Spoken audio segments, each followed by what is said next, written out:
नमस्कार शिक्षक साथियों। कक्षा 9वीं के नामांकन में जो तकनीकी समस्याएं आ रही थीं उनके संदर्भ में विगत कुछ दिवस पूर्व माध्यमिक शिक्षा मंडल ने विज्ञान एवं प्रौद्योगिकी विभाग को एक पत्र प्रेषित किया था और समग्र आईडी में डाटा सुधार हेतु अनुरोध प्रस्तुत किया था। तो साथियों, आज एक पत्र जारी हुआ है विज्ञान एवं प्रौद्योगिकी विभाग के द्वारा।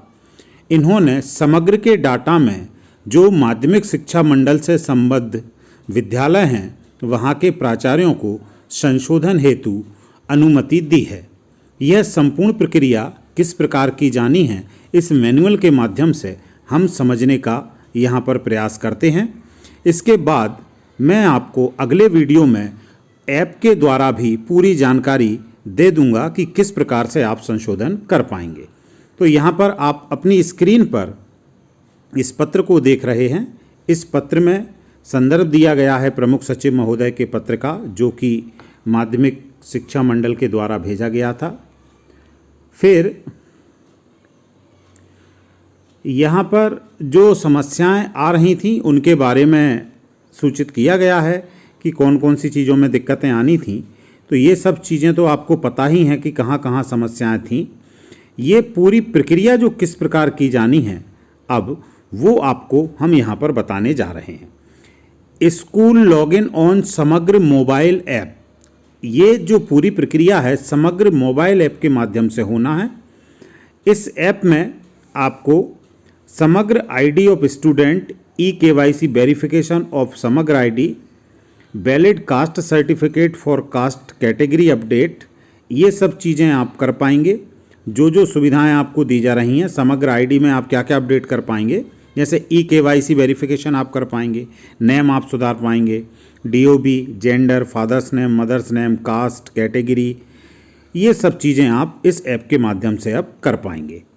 तो अब हम यहाँ पर देखते हैं समग्र का जो ऐप है। सबसे पहले तो इस ऐप में जो प्राचार्य महोदय हैं उनको अपनी प्रोफाइल को अपडेट करना होगा। तो आपको ये ऐप डाउनलोड कर लेना है। इस प्रकार से ऐप होने वाला है।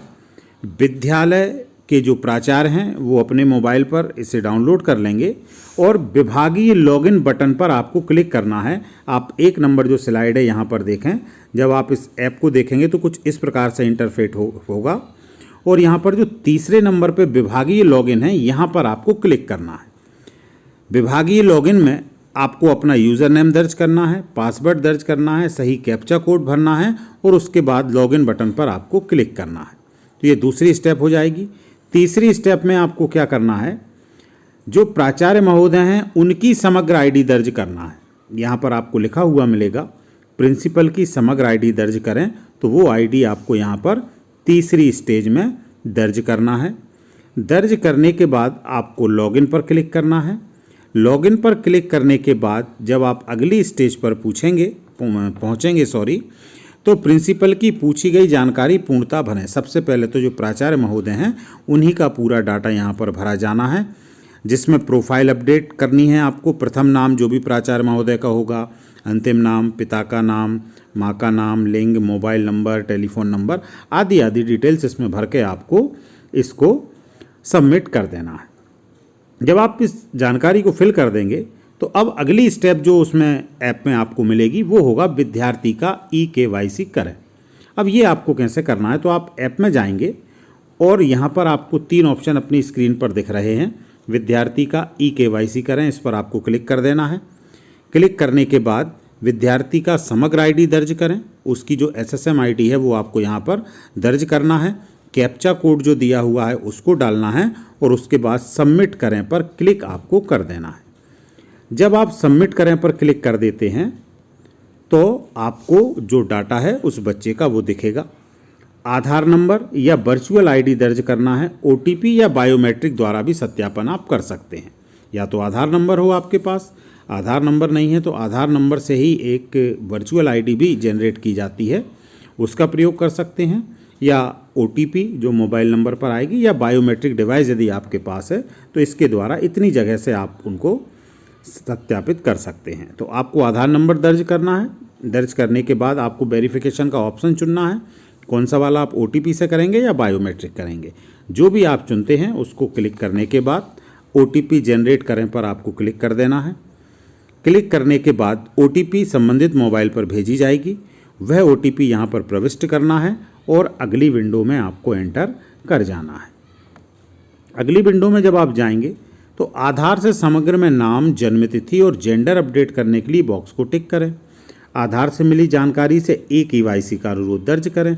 तो आपको आधार से समग्र ID को यहाँ पर आप कर सकते हैं। तो इस चेक बॉक्स को क्लिक करना है और जब आप इसको यहाँ से स्थानीय निकाय को अनुरोध भेजा गया, ये जब आप कर देते हैं तो ये आधार से SSM ID लिंक होने के लिए जो रिक्वेस्ट है वो चली जाएगी स्थानीय निकाय, वो जनपद पंचायत हो सकती है, ग्राम पंचायत या नगर पंचायत, उनके पास चली जाएगी, जहां से वेरीफाई करने के बाद आधार नंबर और SSM ID का डाटा एक जैसा हो जाएगा।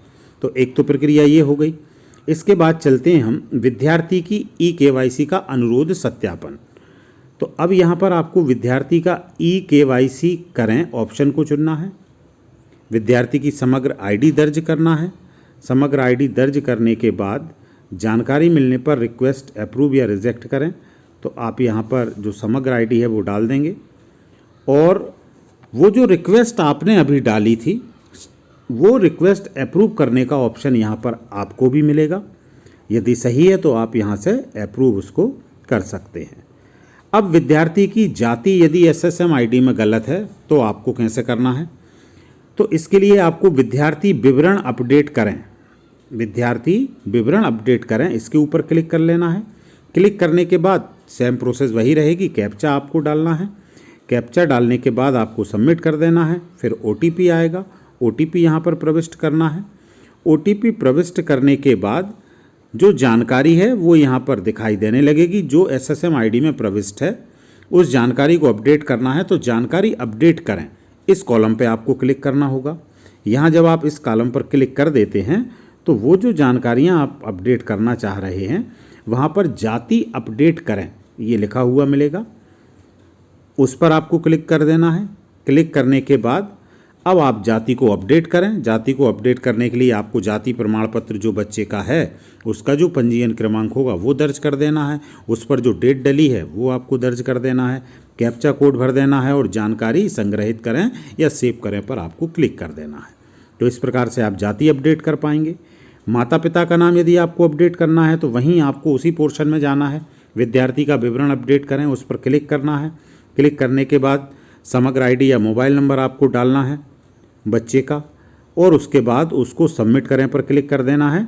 अब आपको कुछ इस प्रकार से OTP मिलेगा। OTP आपको डालना है और पुनः आपको वो जानकारी का पेज दिखेगा। वहाँ जानकारी अपडेट करें पर क्लिक करने के बाद फिर आप वहाँ से चुन लेंगे कि माता पिता का नाम अद्यतन करने के लिए सही ऑप्शन चुनें। तो आप इस प्रकार से समग्र सामाजिक सुरक्षा मिशन मध्य प्रदेश शासन का जो है उनके ऐप से नाम, जन्म तिथि, लिंग ये आप अपडेट कर पाएंगे, पिता का नाम अपडेट कर पाएंगे, माता का नाम अपडेट कर पाएंगे, एजुकेशन अपडेट कर पाएंगे, जाति, मूल निवास और आय ये सब चीज़ें आप अपडेट कर पाएंगे इस ऐप के माध्यम से। तो साथियों इस प्रकार से आप इस प्रक्रिया को प्रारंभ करें। 30 सितंबर नामांकन की अंतिम तिथि है, उससे पूर्व समस्त कार्यों को कर लें। और भी जो चीज़ें हैं जो आप अपडेट कर पाएंगे इस मैनुअल में पूरी दी हुई हैं, आप इस मैनुअल का अध्ययन कर लें। कोई तकनीकी समस्या यदि आपको आती है तो आप कमेंट बॉक्स में हमें टाइप करें, हम प्रयास करेंगे आपकी उन समस्याओं को शीघ्र हम दूर कर पाएँ। अपने जो वरिष्ठ अधिकारी हैं, वरिष्ठ सहयोगी हैं, उनसे जानकारी लेकर आप तक सही जानकारी पहुंचा पाएँ। तो साथियों बहुत बहुत धन्यवाद। इसके बाद मैं एक ऐप के द्वारा स्क्रीन से पूरा आपको किसी बच्चे की ID में करेक्शन करके दिखाऊंगा, वहां से आपको और अच्छे से ये सभी चीज़ें समझ में आएंगी। बहुत बहुत धन्यवाद साथियों।